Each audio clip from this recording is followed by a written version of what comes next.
I'm going to show you something you may not realize.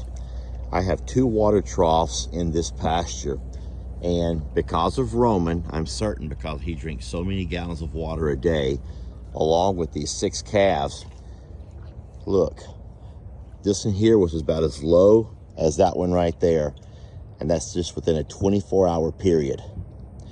One of my biggest worries in life, and I've always worried about this, is that since there's no natural water supply in this pasture, like no pond or anything, it terrifies me to think that what if something was to happen to me and nobody would know about coming over here and watering all of these babies.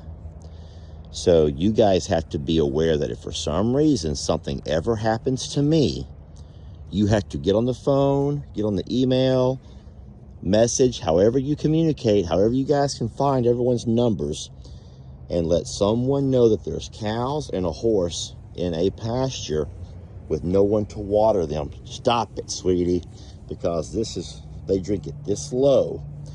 They drink it this low. And like I said, both were the exact same level. I dumped that one out over there and I cleaned it, and I'm refilling it now. When I'm done, I'll dump this over here out and clean it. But I'm saying in 48 hours, they would both be completely empty. And that really terrifies me. So for those who are going to suggest we do like an automatic water filler and stuff like that, yes, we've tried that a few times, and we actually have a setup over here on the gate where I could install those. But I've taken those down because it's so muddy in that area.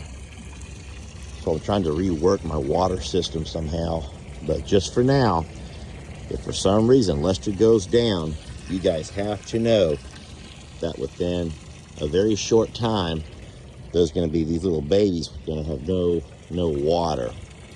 And that big horse over there is going to need water. I think he drinks like 30 gallons a day by himself. So what does that tell you? Yeah, that's just what an FYI kind of a thing, friends. Ruby, you need help, sweetie? Just try to be a lady, okay? We're on a video. Come on over, sweetie. I know you're thirsty. You're like, I've been dying of thirst all night. Here, we'll take a drink there. It's good, fresh, clean water. Oh, sweetie, you're so thirsty. You good? You're so good, baby girl. Your little horns look so cute. Your little horns are so cute, sweetie. I love the way the longhorns, their horns pop out the side of their head.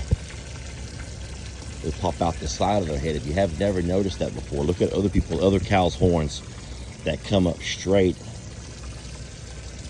Longhorns come up to the side. They're adorable. This over here her name is Faith. She doesn't belong to me. She'll be leaving here in a couple of days. She's just been weaned off of Mama. That over there is Fancy. She also does not belong to me. I'll tell you real fast a story. I don't want to keep you all too long. But Faith and Fancy, when their moms came here, their moms were pregnant. And the deal I had worked out with the other rancher, it was a 4 cows for 1 bull, a 4-for-1 deal, which is pretty common. We had a very highly pedigreed bull.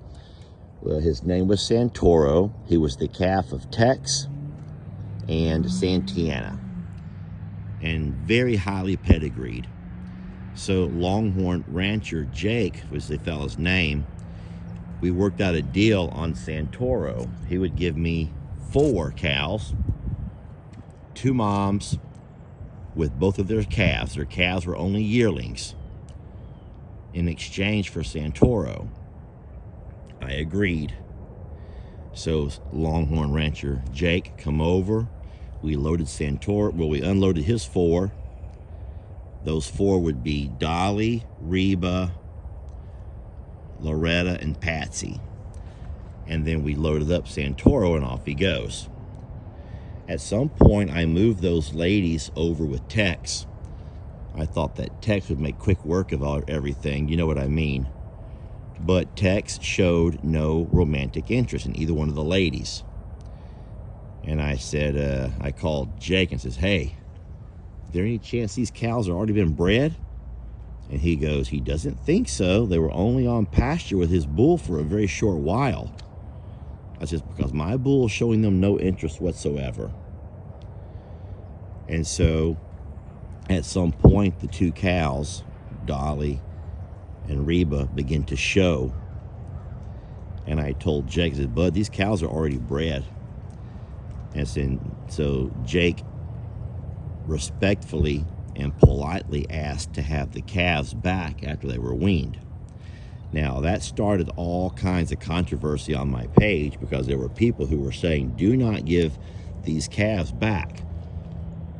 But listen, my argument was, listen, they were not part of the deal. And so I can say honor amongst thieves, but that's not the way it works. Over here, you have honor amongst men who live down the road from each other, who will hopefully, through the course of time, make all kinds of transactions and deals back and forth.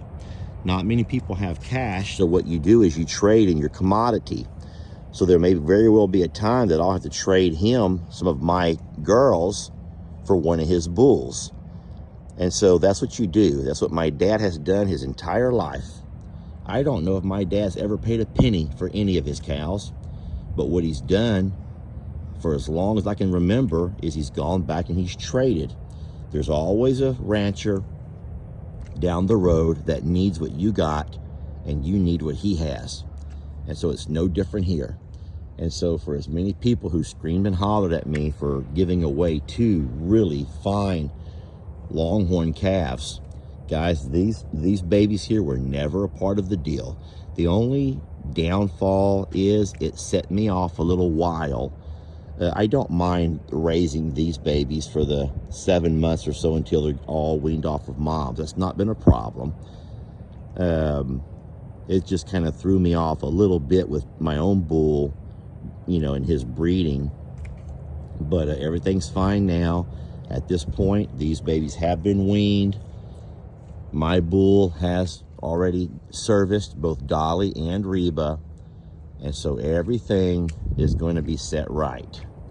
And there's not going to be any hard feelings between two neighbors, two fellow ranchers who both have a love of longhorns and who will hopefully make plenty of deals, you know, through time. Careful there, watch her eye, sweetie. This one over here is mine. This is Jenny Lane, and she was the very first calf that was born here on this property. She's just at a year old, and so we knew that she would be probably too young to be bred. So she isn't here with our calves, even though she has been weaned off of mom. Mom weaned her herself, naturally, which is the way you like to see it done. But Jenny Lane's doing wonderful. And that's just a little bit of a story that some folks did not know. And now you do.